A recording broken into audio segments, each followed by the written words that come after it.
Muy buen día. Tenemos la lectura de la liturgia de la palabra del día domingo 26 de abril. Este es el cuarto domingo de Pascua en el ciclo litúrgico A. Se denomina también el Domingo del Buen Pastor, porque se empieza a leer precisamente eh, en, en las lecturas, ¿no? En el Evangelio y especialmente en el Salmo, sobre el título de Jesucristo como el buen pastor. Recordemos también que estamos todavía celebrando la resurrección del Señor Jesús, que como buen pastor ha dado la vida por sus ovejas, que somos todos nosotros que hacemos parte de este redil o rebaño, ¿no? Que es su iglesia, la Iglesia Católica Universal. Muy bien, vamos a la primera lectura. Tenemos la lectura de los Hechos de los Apóstoles, capítulo 2, versículos del 14, parte A, y del 36 al 41. Muy bien, este relato pertenece a Pentecostés, ¿no? Lo que sucedió. Pero es importante porque aquí Pedro, ¿no? A quien el Señor dejó como pastor, ¿no? Visible de la iglesia terrena, es el que va a obedecer a su Señor Jesucristo, ¿no? Que es el buen pastor y que ha dejado a Pedro, ¿no? Recordemos su designación como el pastor, ¿no? En el capítulo 21 de San Juan, pastorea mis ovejas, le dice, ¿no? Y mis corderos, 3 veces se lo repite, son de Cristo, ¿no? Es su rebaño, pero le deja encargado esa función. Muy bien, nos dice entonces los Hechos de los Apóstoles. El día de Pentecostés, Pedro, poniéndose en pie junto a los 11, levantó su voz y declaró: Con toda seguridad conozca toda la casa de Israel que al mismo Jesús, a quienes ustedes crucificaron, Dios lo ha constituido Señor y Mesías. Bueno, recordemos también el contexto. Aquí, después de que el Espíritu Santo se ha depositado eh, como el fuego, ¿no? Como lenguas de fuego sobre los apóstoles, ellos empezaron a hablar en lenguas. Y entonces todos los judíos que inclusive habían llegado de muchas ciudades, ¿no? De fuera de Jerusalén, para la fiesta precisamente de Pentecostés, ¿no? Que inicialmente era una fiesta agrícola, ¿no? De acción de gracia. Ellos están mirando lo que pasa y creen que los apóstoles están eh, ebrios, ¿no? Bueno, por eso es importante aquí la función de Pedro. Él va a hacer suya la función de Jesucristo como el buen pastor que se lo ha dejado, ¿no? En el Evangelio, en el capítulo 21 de San Juan, como habíamos dicho, ¿no? Y va a obedecer lo que les mandó. Y Pedro eh, quiere en realidad empezar a obedecerle. ¿Sí? Vayan y hagan discípulos a toda la gente, ¿no? Bautizándolos para el perdón de los pecados.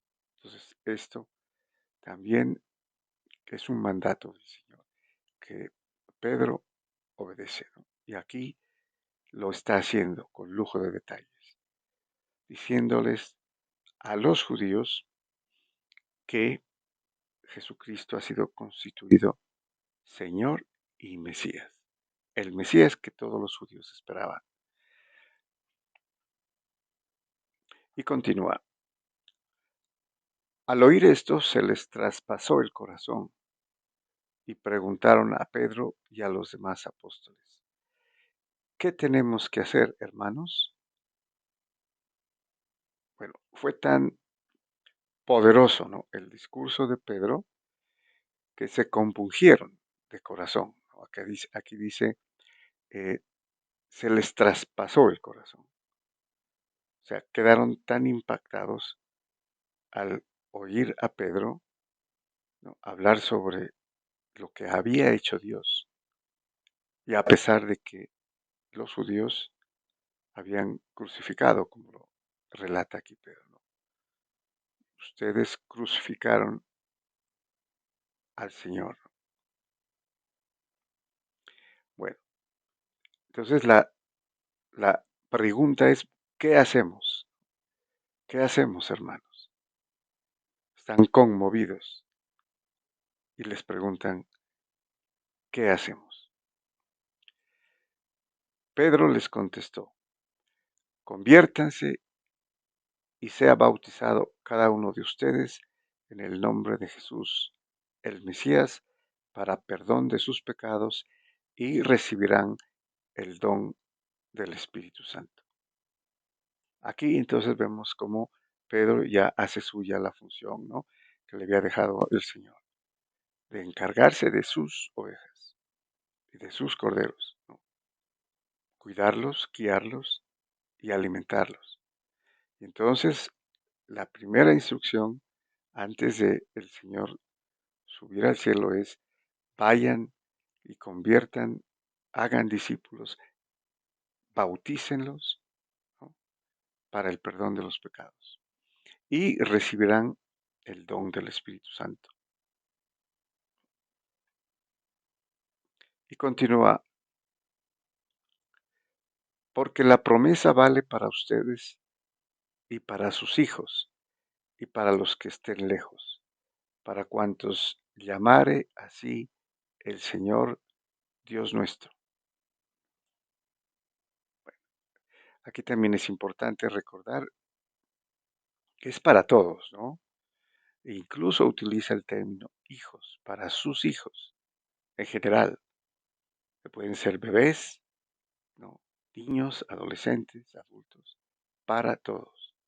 O sea, aquí están incluidos, ¿no?, en general, los hijos, o sea, las familias completamente. Y termina, con estas y otras muchas razones dio testimonio y los exhortaba diciendo, sálvense de esta generación perversa. Bueno, lo que había dicho el profeta Isaías, ¿no?, en el Antiguo Testamento en varios libros. La generación perversa aquí se refiere a los que no obedecen a Dios, ni obedecieron la ley y ahora han rechazado al Mesías. Los que aceptaron sus palabras se bautizaron y aquel día fueron agregadas unas 3,000 personas. Bueno, ¿quiénes? Los que aceptaron sus palabras, porque muchos no las aceptaron, ¿no? Y por eso allí eh, les dice, ¿no? Sálvense de esta generación perversa, que ni viendo creen, dan crédito, ¿no?, que ha llegado el Mesías que tanto esperaban. Muy bien, pasamos al Salmo responsorial. Tenemos el Salmo 22, cuyo responso es, el Señor es mi pastor, nada me falta. Muy bien, este salmo se atribuye al rey David, ¿no? Que lo escribió como un himno eh, del justo, del que teme a Dios y que ve en Dios su salvación y manifiesta su confianza en Él. Utiliza, como veremos, dos figuras, ¿no? La figura del pastor y la figura del padre de familia. Nos dice el salmista, el Señor es mi pastor, nada me falta. En verdes praderas me hace recostar, me conduce hacia fuentes tranquilas y repara mis fuerzas. Bueno, recordemos que David era pastor, ¿no? ¿Y quién más sabía del trabajo pastoril, ¿no? El rey David aquí está haciendo, declarando, ¿no? Porque es un salmo mesiánico, referido al Mesías, a Jesucristo. El Señor es mi pastor. También se alude a Dios, ¿no? A Yahweh en el Antiguo Testamento como el pastor que cuida de su pueblo. Y continúa. Me guía por el sendero justo, por el honor de su nombre. Aunque camine por cañadas oscuras, nada temo, porque tú vas conmigo. Tu vara y tu cayado me sosiegan. Bueno, entonces en la primera instancia lo alimenta, lo saca, ¿no? Le da de los mejores pastos y agua en abundancia. Ahora lo cuida, ¿no? Y lo guía por donde debe ir. A pesar, como dice aquí, de las cañadas oscuras, o sea, los problemas, ¿no? De los que se libra o lo libra el Señor. Y aquí también hay una alusión al Éxodo, ¿no? Y al nuevo Éxodo que inaugura Jesucristo, ¿no? Con su Pascua y su resurrección. Y continúa. Preparas una mesa ante mí, enfrente de mis enemigos, me unges la cabeza con perfume y mi copa rebosa. Aquí ya utilizan la figura del padre de familia, ¿no? Que da el alimento a sus hijos. Y la bebida, ¿no? Aquí también es el alimento y el fruto de la vid, que es el vino, ¿no? Y termina, tu bondad y tu misericordia me acompañan todos los días de mi vida y habitaré en la casa del Señor por años sin término. Bueno, aquí ya es incluso escatológico, ¿no? Habitaré en la casa del Señor. ¿Cuál es la casa del Señor? El cielo, ¿no? La vida eterna. Por eso es un salmo eh, referido, ¿no? Al Mesías, a quien va a proveer la vida eterna. Muy bien, pasamos a la segunda lectura. Tenemos la lectura de la primera carta del apóstol San Pedro, capítulo 2, versículos del 20, parte B, al 25.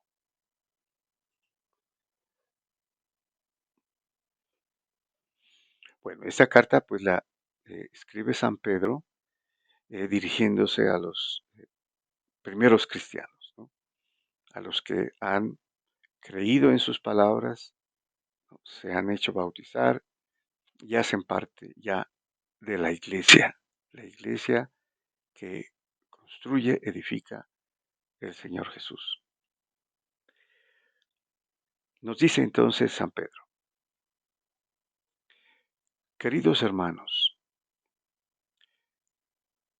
que aguanten cuando sufren por hacer el bien Eso es una gracia de parte de Dios, pues para esto han sido llamados, porque también Cristo padeció por ustedes, dejándoles un ejemplo para que sigan sus huellas. Bueno, en otras palabras, diría, eh, los que sufren por hacer el mal, pues lo sufren justamente, ¿no? Pero es mucho más meritorio sufrir haciendo el bien. Y aquí, obviamente, Jesucristo es el ejemplo a seguir, porque Él, no teniendo pecado, murió por toda la humanidad, la asumió, ¿no? Para salvarnos. Por eso dice, Cristo padeció por ustedes dejándoles un ejemplo para que sigan sus huellas. Eso quiere decir que hay que parecerse a Cristo, ¿no? En las dificultades y no desanimarse, no angustiarse, sino seguir su ejemplo. Y continúa, Él no cometió pecado, ni encontraron engaño en su boca. Él no devolvía el insulto. Cuando lo insultaban, sufriendo, no profería amenazas, sino que se entregaba al que juzga rectamente. O sea, el Señor aceptó todo, ¿no? Porque sabía el beneficio que eso iba a llegar, ¿no? Que iba a producir.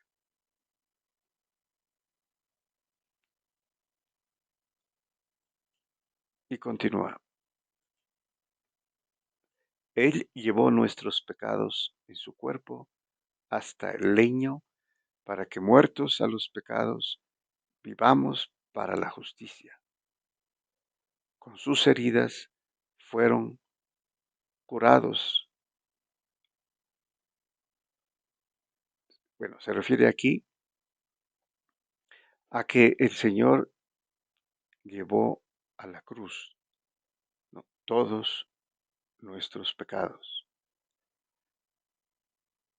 Y entonces morimos con Él.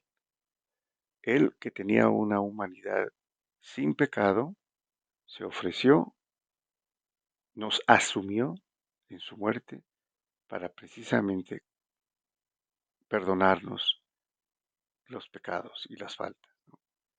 Por eso dice, con sus heridas fueron curados, refiriéndose a los pecadores. Y continúa, pues andaban errantes como ovejas, pero ahora se han convertido al pastor y guardián de sus almas, ¿no? Como decíamos, se está dirigiendo aquí a los primeros cristianos, los que han aceptado la palabra del Señor, ¿no? Se han convertido, se han bautizado y han recibido el Espíritu Santo. O sea, son vida nueva, ¿no? En el Espíritu. Por eso se han convertido al pastor, que es Jesucristo, ¿no? Y guardián de sus almas, el que guía las almas. Aquí el texto griego utiliza el término episcopo, que es obispo, el que cuida, el que guarda, ¿no? Epi, sobre, y scopos, mirar. Mirar hacia arriba en actitud vigilante, lo que hace el pastor, ¿no? El pastor estaba atento por si venían las fieras a, a llevarse a las ovejas. Entonces es interesante saber aquí que en esta carta San Pedro utiliza el término episcopo o obispo, ¿no? Referido a Jesucristo o aplicado a Jesucristo, que es el guardián de las almas de sus ovejas. Muy bien, y pasamos al Evangelio. Tenemos la lectura del Santo Evangelio según San Juan, capítulo 10, versículos del 1 al 10. Bueno, este es el comienzo de lo que se conoce como eh, el discurso del buen pastor. Nos dice entonces San Juan, en aquel tiempo dijo Jesús, en verdad les digo, el que no entra por la puerta en el aprisco de las ovejas, sino salta por otra parte, ese es ladrón y bandido, pero el que entra por la puerta es pastor de las ovejas. Bueno, aquí utiliza también entonces la, la figura de las ovejas, ¿no? Y del pastor y del aprisco, que es el redil, es el rebaño. Normalmente las ovejas se mantenían encerradas, ¿no? En un sitio donde podían pasar la noche luego, las sacaban, ¿no? Eh, para que pastaran, se alimentaran, bebieran y luego nuevamente llegaban al redil o al aprisco, ¿no? ¿Sí? Bueno, es interesante que el Señor se está dirigiendo aquí a los judíos, pero especialmente a los escribas y fariseos, ¿no? Y es un lenguaje duro, porque dice, el que salta por otra parte no entra por la puerta, dice, es un ladrón y bandido, pero el que entra por la puerta es el pastor de las ovejas. Y continúa, a este le abre el guarda o el portero, ¿no? Y las ovejas atienden a su voz, y él va llamando por el nombre a sus ovejas y las saca. Cuando ha sacado todas las suyas, camina delante de ellas, y las ovejas lo siguen porque conocen su voz. A un extraño no lo seguirán, sino que huirán de él porque no conocen la voz de los extraños. Bueno, entonces, aquí el pastor entra por la puerta y saca a las ovejas. ¿Y cómo? Llamándolas, ¿no? Llamándolas por su nombre. Era costumbre, ¿no? Pastoril de nombrar a las ovejas. Algunas de ellas, ¿no? Y al hacerlo, seguían al pastor, ¿no? Y salían las demás. Pero no sucede con alguien que no entró por la puerta, ¿no? Y que saltó al redil por otra parte, y a él no lo van a seguir porque no conocen su voz. Es un extraño. Huirán de él, dice, ¿no? Y como decíamos, aquí está refiriéndose a los fariseos o a los falsos profetas, ¿no? Que habían venido en el Antiguo Testamento.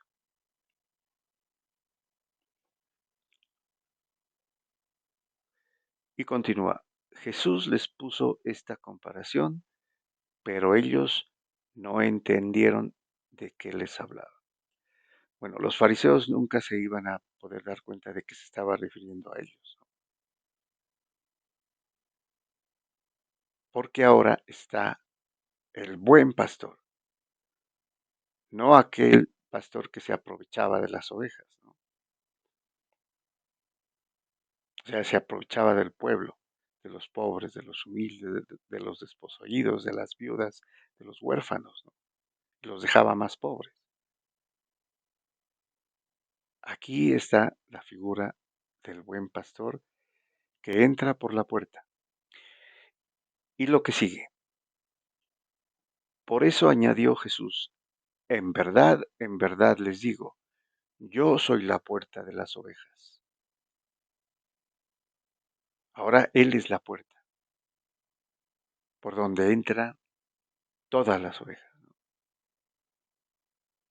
que es su iglesia, el redil, el nuevo redil, y Él es la puerta. En otras palabras, podríamos decir, es su corazón traspasado que se abrió y derramó sangre para salvarnos.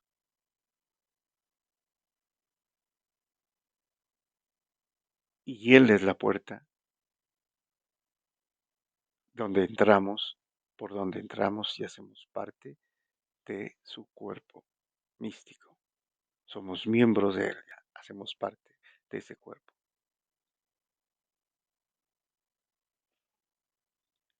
Y continúa, todos los que han venido antes de mí son ladrones y bandidos, pero las ovejas no los escucharon. ¿Quiénes vinieron antes de Él? Pues obviamente los fariseos, los dirigentes religiosos del pueblo judío, que hicieron imposible, ¿no?, la obediencia a la ley con 613 prescripciones, con la que cansaban al pueblo y lo atiborraban en una carga que, como les dice el Señor en otra aparte, ni ustedes mismos han podido llevar. Es Cristo entonces, ¿no?, la puerta por donde se entra al reino ya, a la nueva vida en el reino de Jesucristo, que es su iglesia, ¿no? Su iglesia terrena que será la plenitud en el cielo, la nueva Jerusalén, ¿no?, la de arriba, como dice San Pablo. Y termina, yo soy la puerta, quien entre por mí se salvará y podrá entrar y salir y encontrará pastos. El ladrón no entra sino para robar y matar y hacer estragos. Yo he venido para que tengan vida y la tengan en abundancia. No hay otra puerta, es Jesucristo. Y se entra y se hace parte de Él, de su cuerpo místico, que es la iglesia, su esposa, ¿no? Y son uno, Cristo y la iglesia católica, la iglesia universal, la iglesia a la que están llamados todos, ¿no?, ya no solamente los judíos, sino todas las razas, todas las lenguas, todos los hombres, ¿no?, de toda condición, a ser parte de ese nuevo pueblo de Dios. Muy bien, muchas gracias y bendiciones.